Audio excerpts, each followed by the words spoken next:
ইউরোপে শীত প্রবণ দেশ, সেখানে প্রচুর পরিমাণে হিটার চালানোর জন্য গ্যাসের প্রয়োজন হয়। তো সেই গ্যাসের নির্ভরশীলতা ইউরোপের উপর কমানোর জন্য যদি কাতার বা এই ধরনের দেশ থেকে গ্যাস নিয়ে যেতে হয়, তাহলে আপনাকে সিরিয়া এবং তুরস্কের মধ্যে দিয়ে পাইপ লাইন তৈরি করে নিয়ে যেতে হবে। সেই পাইপ লাইনটা সিরিয়ায় বা আমেরিকার পক্ষের সরকার তৈরি না হওয়া পর্যন্ত কিন্তু সেটি নিয়ে যাওয়া সম্ভব ছিল না। দেখা যাচ্ছে এই পাইপ লাইন নিয়ে যেতে যদি তুরস্ক বাধা তৈরি করে, তাহলে ইরানের পরবর্তী টার্গেটে তুরস্ক পরিণত হবে, তথা ইরানের পরবর্তী যাকে ধরা হবে সে হচ্ছে তুরস্ক। তো সম্মানিত উপস্থিতি, আমি যেটি বুঝাতে চাচ্ছিলাম সেটি হচ্ছে এখানে ইরান এবং ইসরায়েলের মধ্যে যে যুদ্ধটা চলতেছে এটি আসলে কিসের যুদ্ধ? এটি পাওয়ার ডাইনামিক্স। এটি এরকম না যে হ্যাঁ শিয়া সুন্নিদের খুব ভালোবাসে ইরান, এই জন্য সে ইসরায়েলের প্রতি আক্রমণ করতেছে, সে মসজিদ আকসা মুক্ত করতে চায় এই জন্য ইসরায়েলের প্রতি আক্রমণ করতেছে, সে গাজাকে মুক্ত করতে চায় এই জন্য ইসরায়েলের প্রতি আক্রমণ করতেছে, এরকম না। বিষয়টা এরকম নয়। এরকম হলে যখন গাজার মানুষ ক্ষুধার্ত ছিল, ঠিক আছে, তাদের কাছে খাবার যাচ্ছিল না, পরাজিত ছিল, হামাসের বাঁচার কোনো রাস্তা ছিল না, তখনই যুদ্ধ শুরু হয়ে যেত, কিন্তু তখন হয়নি। ঠিক ইসরায়েলও যে সৌদি, কুয়েত, কাতার, বাহরাইন তাদেরকে রক্ষা করবে এই জন্য সে ইরানকে ধ্বংস করতেছে, ইরানের পরমাণু অস্ত্রের যেন মালিক না হয় এই নিয়াতে সে চেষ্টা করতেছে, এটিও কিন্তু না।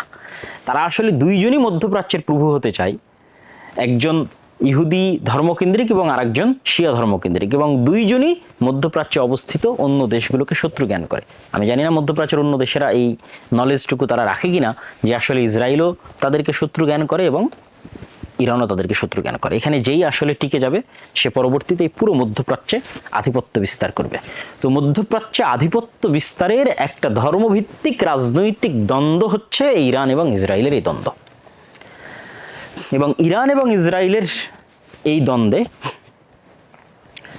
আমাদের যেটি সবচেয়ে বেশি শিক্ষার আছে সেটা হচ্ছে, দেখেন, ইরানকে বারবার ডোনাল্ড ট্রাম্পের যে টুইট, আপনারা এক্স, এখন তো টুইটার না, এক্স প্ল্যাটফর্মে গিয়ে যদি আপনারা ডোনাল্ড ট্রাম্পের লাস্ট 4-5টা পোস্ট দেখেন, তাহলে সেখানে তিনি স্পষ্টভাবে একজন প্রেসিডেন্ট পদের জায়গা থেকে স্পষ্টভাবে থ্রেটমূলক বাক্য উচ্চারণ করে তিনি বলছেন যে আমি বারবার ইরানকে বলেছি যে তোমরা একটা পারমাণবিক চুক্তি করো, ঠিক আছে, আমাদের সাথে নেগোসিয়েশনে আসো, না হলে 60 দিনের সময় 61 দিন থেকে তোমাদের খবর আছে, অমুক আছে তুমুক আছে, আমেরিকা বিশাল অস্ত্রের অধিকারী, ধ্বংস করে দিবে, শেষ করে দিবে, অসংখ্য, মানে সব ভয়াবহ রকমের সব থ্রেট। তাহলে সারমর্ম কথা কি, ইরানের যে পারমাণবিক যে প্রযুক্তি অর্জনের যে অভিলাষ সেটি যেন পূরণ না হয়। ইরাকের সাদ্দাম হোসেনও কিন্তু সে অভিলাষ করেছিল, তাকে কিন্তু ধ্বংস করে দেওয়া হয়েছে। তাহলে বিষয়টা কি বোঝাচ্ছে যে বর্তমান পৃথিবীতে কিন্তু প্রযুক্তির যুদ্ধ চলতেছে, জ্ঞানের যুদ্ধ চলতেছে। যে আপনি পারমাণবিক বম কিভাবে বানায় এই জ্ঞান এবং এই প্রযুক্তিটা আপনি অর্জন করবেন, এটা পৃথিবীর কেউ সহ্য করতেছে না। সে আপনি ইহুদি হন, খ্রিস্টান হন, বৌদ্ধ হন, সেটা পরের বিষয়, কিন্তু আপনি যেন এই জ্ঞান না পান।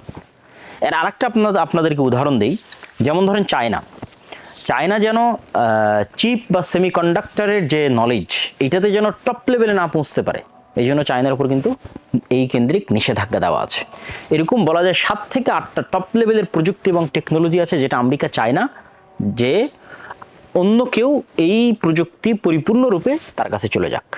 তার মধ্যে যেমন পারমাণবিক প্রযুক্তি আছে, মিসাইল অ্যান্ড ডিফেন্স সিস্টেম আছে, ঠিক তেমনি এআই এবং সাইবার ইন্টেলিজেন্স প্রযুক্তি আছে, স্টিলথ টেকনোলজি, এই যে স্টিলথ ফাইটার জেটের কথা বলা হচ্ছে 35, এই স্টিলথ টেকনোলজি হচ্ছে রাডারকে ফাঁকি দেওয়ার টেকনোলজি। এই টেকনোলজি অন্য কেউ পেয়ে নিক, এটা কখনোই আমেরিকা চায় না। ঠিক তেমনি সেমিকন্ডাক্টর এবং চিপ তৈরির যে প্রযুক্তি, এনভিডিয়া বা ইন্টেল, এরকম আমেরিকান যে কোম্পানিগুলো আছে তারাই টপ লেভেলের। আমাদের মোবাইলের মধ্যে যে চিপ থাকে, কম্পিউটার এবং ল্যাপটপের মধ্যে থাকে, এটা কিন্তু পুরোপুরি আমেরিকার একচ্ছত্র নিয়ন্ত্রণে, যেটার 50% তৈরি হয় তাইওয়ানের সাথে চায়নার দ্বন্দ্বটা কিন্তু এই কেন্দ্রিক। তথা আমি আপনাদের যেটি বুঝাতে চাচ্ছি যে পুরো পৃথিবীতে বর্তমান যে যুদ্ধটা চলতেছে, ইরান এবং ইসরায়েলের যে যুদ্ধ চলছে, এটা জ্ঞানের যুদ্ধ, এটা প্রযুক্তির যুদ্ধ, এবং জ্ঞান এবং প্রযুক্তিতে যে এগিয়ে ক্ষমতা তার হাতে। রাশিয়ার সাথে যে দ্বন্দ্ব, চায়নার সাথে যে দ্বন্দ্ব, জ্ঞান এবং প্রযুক্তির দ্বন্দ্ব। কিন্তু দুঃখজনক হলো সত্য যে আমরা মুসলমানেরা কিন্তু সেই জ্ঞান এবং প্রযুক্তি থেকে অনেক অনেক পিছিয়ে আছি। এবং আরেকটা বিষয়ে আমরা পিছিয়ে আছি, একে তো আমরা জ্ঞান এবং প্রযুক্তি থেকে মুসলমানেরা পিছিয়ে আছি, এবং আরেকটা বিষয় আমরা সবচেয়ে বেশি পিছিয়ে আছি, সেটি হচ্ছে, দেখেন, যে অপারেশন ইসরায়েল পরিচালনা করছে, এই অপারেশনের নাম ইসরায়েল দিয়েছে রাইজিং লায়ন। এবং এই অপারেশনের নাম যখন সে দেয় তখন সে তাদের যে তাওরাহ বা ওল্ড টেস্টামেন্ট যেটাকে আমরা বলি, হিব্রু ভাষায় লেখা, সেটার বুক অফ নাম্বারসের একটা শ্লোক, সেই শ্লোক থেকে সেই নামটা নিয়েছে। যে শ্লোকের বাংলা অনুবাদ হচ্ছে, দেখো এই জাতি একটি মহান সিংহের মতো উঠে দাঁড়াবে এবং যে তরুণ সিংহের মতো নিজেকে উদ্দীপ্ত করবে, সে শিকার না খাওয়া পর্যন্ত বিশ্রাম নেবে না এবং নিহতদের রক্ত না পান করা পর্যন্ত থামবে না। এবং এই নামকরণ করার পর সেই নামটা চিঠিতে চিরকুটে লিখে, তারা যে লিখিত চিঠি আল্লাহর কাছে পাঠায়, সৃষ্টিকর্তার কাছে পাঠায়, সেটা মসজিদ আল আকসার যে ওয়েস্টার্ন ওয়াল আছে, সেই ওয়েস্টার্ন ওয়ালকে তারা সবচেয়ে পবিত্র মনে করে। সেই ওয়েস্টার্ন ওয়ালে এই লিখিত চিরকুট লিখে বেঞ্জামিন নেতানিয়াহু চিরকুট নিক্ষেপ করে ফেলে সেই ছবিটা সে সংবাদ মাধ্যমে প্রকাশ করেছে এবং তারপরে সেই অভিযান শুরু করেছে। তাহলে তাদের অভিযানের সাথে তাদের ধর্ম এবং ধর্মগ্রন্থের কি গভীর সম্পর্ক আছে সেটি কিন্তু আমরা চিন্তাতে আনি না। ঠিক গাজার বিরুদ্ধে যে অভিযানটা তারা পরিচালনা করেছিল, গাজার বিরুদ্ধে এই অভিযানও তারা যে নাম রেখেছিল গাজার বিরুদ্ধে অভিযান পরিচালনায়, আমালেক, সেটিও 2023 সালের 28 অক্টোবর এক বিবৃতিতে নেতানিয়াহু বাইবেলের বুক অফ ডিউটেরনমি সেখান থেকে উদ্ধৃত করে আমালেক, যেটা আমরা ওই যে আমালেকা গোত্রের বিরুদ্ধে মুসা আলাইহিস সালাতু ওয়াস সালাম বা ইউশা বিন নুনের যে যুদ্ধের বর্ণনা আল্লাহ সুবহানাহু ওয়া তাআলা কোরআনে উল্লেখ করেছেন, সেই যুদ্ধের স্মৃতিচারণে তারা কল্পনা করতেছে যে হামাস বা গাজাকে তারা সম্পূর্ণরূপে নির্মূল করে দিবে, ঠিক যেভাবে আমালেকাদের ওই সময় ইউশা বিন নুন এবং মুসা আলাইহিস সালাতু ওয়াস সালাম এবং বনী ইসরাইল যেভাবে নির্মূল করেছিল। তাহলে এবং তাদের যতগুলো অস্ত্র আছে, টেকনোলজি আছে, সবগুলোর নামকরণেও তারা ধর্মীয় নাম সবসময় ব্যবহার করে। যেমন তাদের একটা অস্ত্রের নাম হচ্ছে ডেভিড স্লিং, ডেভিড মানে দাউদ আলাইহিস সালাতু ওয়াস সালাম। আপনারা এই বিষয়ে আরো স্টাডি করে দেখতে পারেন এবং আমি আমার বহু বক্তব্যে তুলে ধরেছি যে ইহুদিরা তাদের ধর্মের প্রতি কি পরিমাণ কট্টর বিশ্বাসী। এখান থেকে আমাদের যেটা শিক্ষণীয় সেটি আমি আমার বহু বক্তব্যে বলেছি যে যেখানে ইহুদিরা তাদের নিজের দ্বীনের উপর কঠোরভাবে বিশ্বাসী হয়ে তারা তাদের সকল কিছু পরিচালনা করতেছে এবং পৃথিবীর কারো কেয়ার বা পরোয়া করতেছে না, তার দ্বীনের উপর বিশ্বাসী থাকার ক্ষেত্রে এবং তার দ্বীনকে রক্ষা করার ক্ষেত্রে, তার দেশকে রক্ষা করার ক্ষেত্রে কাউকে পরোয়া করতেছে না। ঠিক আমাদের পার্শ্ববর্তী দেশ ভারতের যারা হিন্দু আছে তারাও তাদের দ্বীনের উপর কট্টর বিশ্বাসী, যে সেই কট্টর বিশ্বাস থেকে তারা কাউকে ছাড় দিচ্ছে না। কিন্তু আমরা মুসলমানেরা পরস্পরে প্রতিযোগিতা করতেছি যে কে কত বড় সেকুলার আর কে কত বড় অসাম্প্রদায়িক সেটি তুলে ধরার জন্য। এই সমস্ত অসাম্প্রদায়িকতা আর সেকুলারদের পৃথিবীতে কারো কাছে দাম নাই, তারা শুধু গোলাম এবং দালাল হিসেবে পৃথিবীতে বসবাস করতে পারে। আর গোলাম এবং দালালের বাইরে যদি মেরুদণ্ড সোজা করে শক্ত করে দাঁড়াতে হয় তাহলে নিজ দ্বীনের উপর পূর্ণ আত্মবিশ্বাস, পূর্ণ আস্থা এবং পূর্ণ কনফিডেন্স, কোনো প্রকার হীনম্মন্যতা ছাড়া যদি আপনি সামনের দিকে আগাতে পারেন তবেই পৃথিবী আপনাকে দাম দিবে, পৃথিবী আপনাকে গণনার মধ্যে কাউন্ট করবে। এবং ইরানের উপর যে হামলা চলতেছে এটা প্রমাণ করে যে ইরানকে তারা গণনার মধ্যে কাউন্ট করতেছে। ইরানকে কেন গণনার মধ্যে কাউন্ট করতেছে? ইরানের নিজস্ব ওয়ার্ল্ড অর্ডার আছে, ইরানের নিজস্ব থিওরি আছে, যদিও সেটা শিয়া ধর্মীয় রাজনীতি কেন্দ্রিক, যেটাও মধ্যপ্রাচ্যের সুন্নি রাষ্ট্রগুলোর জন্য থ্রেট, কিন্তু তারপরেও সে তার নিজস্ব আদর্শে অটল এবং অটুট। এই কারণে তাকে গণনার মধ্যে, ধর্তব্যের মধ্যে আনতে হচ্ছে ইসরায়েলকে। আর আমরা যারা আমাদের ঈমান এবং আকীদা বিক্রি করে দিচ্ছি বা সেকুলার হওয়ার প্রতিযোগিতায় লিপ্ত আছি, অসাম্প্রদায়িক হওয়ার প্রতিযোগিতায় লিপ্ত আছি এবং নিজের দ্বীনের উপর হীনম্মন্যতা আমরা বোধ করি এবং কতটুকু নিজের দ্বীনে ছাড় দেওয়া যায়, কম্প্রোমাইজ করা যায় সেটা নিয়ে আমরা চিন্তা করি, তাদের আসলে পৃথিবীতে কোনো ভাত নাই, অথবা তাদের আসলে পৃথিবীতে কেউ দাম দেওয়ার বা কেউ গণনা করার যোগ্যও মনে করে না। এই জন্য আমি এই ইরান ইসরায়েলের যে যুদ্ধ চলতেছে, এই যুদ্ধের যদি আমি সারমর্ম বা সামারি যদি আমি আপনাদের সামনে তুলে ধরি, তাহলে সেই সামারি এবং সারমর্মের এতটুকু বলতে পারি, বা আরও দু একটা পয়েন্ট যদি ছুটে গিয়ে থাকে, যে ইরানের সাথে যেই মৌখিক দ্বন্দ্ব, এটা আসলে তথাকথিত যে ইসলামী বিপ্লব তারপরই শুরু হয়েছে। এই তথাকথিত ইসলামী বিপ্লব 1979-এর আগের যে সময়গুলো, যখন রেজা শাহ পাহলবিরা ছিল, তখন কিন্তু সেকুলার শ্রেণী বা সেখানে বসবাস করত। ঠিক যেমন আমরা আমাদের দেশে যেমন বলে থাকি শাহবাগী বা এই জাতীয়, ঠিক আছে। তো ইসরায়েলও কিন্তু চাচ্ছে যে ওই জাতীয় কেউ ইরানের ক্ষমতায় আসুক, যে সেকুলার হবে, অসাম্প্রদায়িক হবে, ছাড় দিবে, কম্প্রোমাইজ করবে এবং ওই রেজা শাহ পাহলবির বংশধরদেরকে পুনরায় ইরানে বসানোর জন্য কিন্তু তারা চেষ্টা করতেছে। তো আসলে আমেরিকা এবং ইসরায়েলের যে সমগ্র পৃথিবীব্যাপী যে নিজস্ব একটা ওয়ার্ল্ড অর্ডার, এবং এর বিরুদ্ধে যদি কেউ দাঁড়ায় তারা তাকে ছাড় দেবে না, এটি ঠিক। এবং হয়তো পরবর্তী টার্গেটে তুরস্ক পরিণত হতে পারে, পাকিস্তান, এবং ধারাবাহিকভাবে সৌদি সহ অন্যান্য ইসলামী মুসলিম যে দেশগুলো তারাও আসবে। তো তো এইটার ক্ষেত্রে আসলে মুসলমানদের করণীয় কি? তাদের যে শক্তি, সেই শক্তির সামনে দাঁড়ানোর মতো মুসলমানদের নিজস্ব শক্তি তৈরি করার চিন্তা থাকতে হবে। যে আপনি শুধু আমেরিকা থেকে অস্ত্র কিনবেন, সেই অস্ত্রের সফটওয়্যারও তাদের কাছে, ঠিক আছে, সেটা আপনি নতুন করে সেই অস্ত্র তৈরির যে টেকনোলজি সেটাও সে আপনাকে দিবে না। আবার সেই অস্ত্র যদি আপনি তার বিরুদ্ধে প্রয়োগ করতে চান সেটির অনুমতিও সে দিবে না। সেই অস্ত্র যদি আপনি ইসরায়েলের বিরুদ্ধে প্রয়োগ করতে চান সেটির অনুমতিও সে দিবে না। হ্যাঁ, পাকিস্তানের কাছে আমেরিকা যে অস্ত্রগুলো বিক্রি করে সেটির জন্য ভারতের বিরুদ্ধে ব্যবহার না করা যায় সেই শর্ত দিয়ে থাকে। তাহলে শুধু অস্ত্র কেনার প্রতি যদি নির্ভর করে, আমি যে সামারি এটা করতেছি যে বর্তমান বিশ্বে প্রযুক্তির যুদ্ধ চলতেছে, জ্ঞানের যুদ্ধ চলতেছে। ইরানের উপর আক্রমণ করা হচ্ছে শুধু এই কারণেই যে সে জ্ঞানের দিক থেকে তার পরমাণু বিজ্ঞানীরা পারমাণবিক জ্ঞান অর্জন করে ফেলতেছে, এই কারণে আক্রমণ হচ্ছে, জ্ঞানের যুদ্ধ। অতএব মুসলিম বিশ্বের যারা কান্ট্রি আছে, আমাদের ছোট দেশ বাংলাদেশ, তাদেরও আসলে শুধু চেতনা বিক্রি করা বাদ দিয়ে বা সেকুলার হওয়ার প্রতিযোগিতা বাদ দিয়ে তাদেরও মনোযোগ দেওয়া উচিত যে কিভাবে তারা নিজস্ব প্রযুক্তি ডেভেলপ করবে। বর্তমান যে ফিফথ জেনারেশনের যে যুদ্ধগুলো পরিচালিত বা ফোর্থ এবং ফিফথ জেনারেশনের যে যুদ্ধগুলো পরিচালিত হচ্ছে, এই যুদ্ধগুলোতে ড্রোনের ভূমিকা, এয়ার ডিফেন্স সিস্টেমের ভূমিকা, ঠিক আছে, এবং সাইবার অ্যাটাকের ভূমিকা, এগুলো তো আপনারা ভারত পাকিস্তান এবং বর্তমান ইরান ইসরায়েল যুদ্ধে যারা মোটামুটি অবজার্ভ করেছেন তারা খুব ভালোভাবে জানেন। এই প্রত্যেকটা সেক্টরে বাংলাদেশ পিছিয়ে আছে। বাংলাদেশের এয়ার ডিফেন্স সিস্টেম বলতে কিছুই নেই, বাংলাদেশের ড্রোন ব্যবস্থা বলতে কিছুই নেই, বাংলাদেশের ফাইটার জেট আক্রমণ করবে, ঠিক আছে, বা মিসাইল সিস্টেম ক্ষেপণাস্ত্র নিক্ষেপ করবে, কিছুই নেই। এগুলো প্রত্যেকটাতে আমরা পিছিয়ে আছি। আমাদের পার্শ্ববর্তী কোনো দেশ যদি আমাদের উপর আক্রমণ করে, যেমনটা ইসরায়েল ইরানের উপর করেছে, তাহলে ইরানের যে অবস্থা আছে তার হাজার গুণ খারাপ অবস্থায় বাংলাদেশের। আর আমাদের যুব সমাজ ব্যস্ত আছে কিসে? জুয়া, নেশা, মদ, খেলতামাশা। আর ইসরায়েলের ইহুদিরা কিসে ব্যস্ত আছে?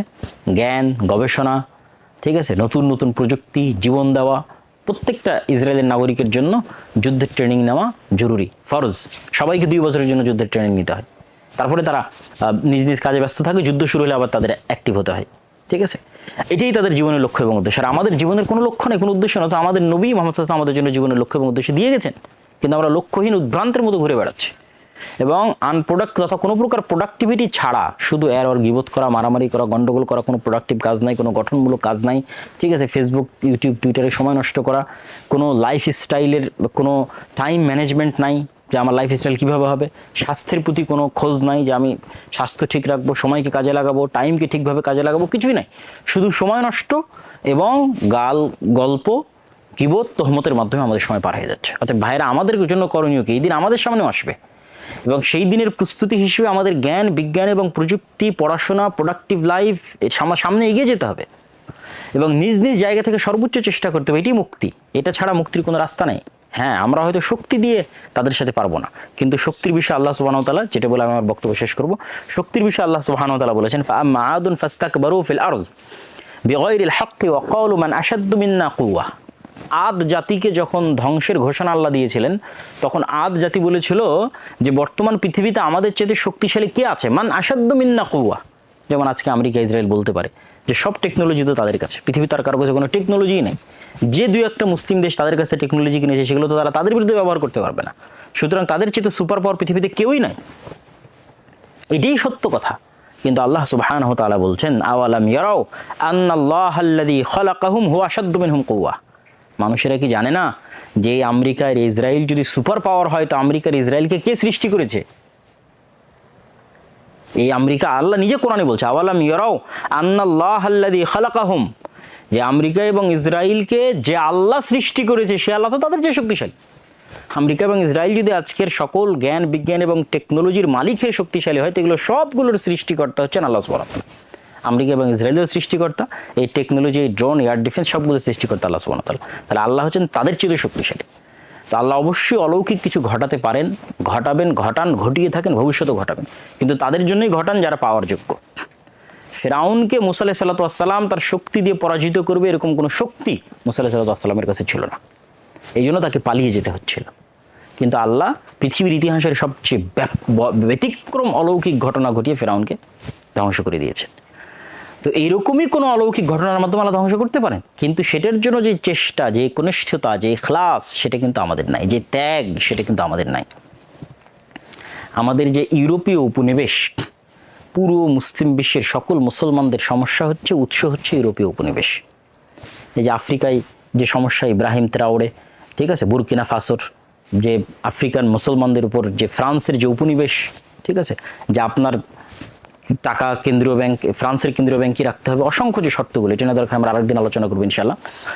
তো এই যে উপনিবেশ, আফ্রিকায় উপনিবেশ, বর্তমান পাকিস্তান ভারত এবং কাশ্মীরের দ্বন্দ্ব, এটাও উপনিবেশের সৃষ্টি, ফিলিস্তিন ইসরায়েলের দ্বন্দ্ব, এটাও উপনিবেশের সৃষ্টি।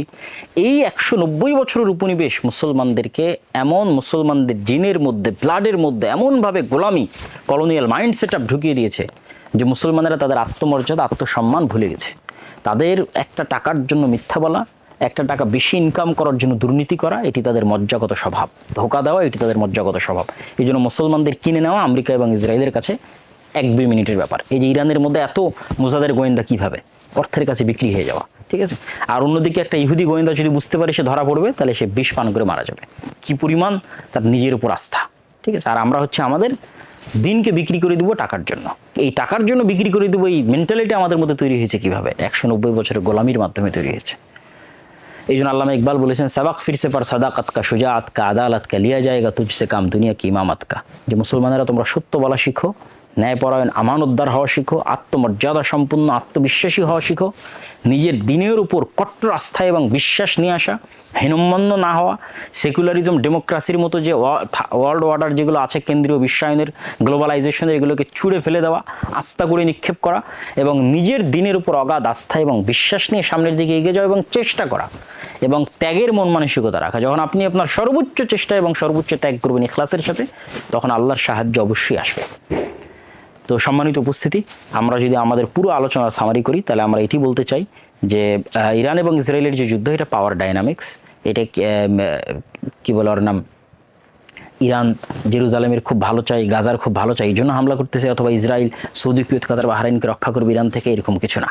তাদের উভয়েরই লক্ষ্য তারা মধ্যপ্রাচ্যে তাদের শাসনকে প্রতিষ্ঠিত করবে। এই জন্য একজন আরেকজনকে সহ্য করতে পারতেছে না, কেন উভয়ই জ্ঞান বিজ্ঞান থেকে একজন আরেকজনের কাছাকাছি চলে আসছে। সেই জন্য তাদের মধ্যে ফাইটটা লাজেম, জরুরি ছিল, এটা হওয়ারই ছিল, এটা সংঘটিত হয়ে গেছে।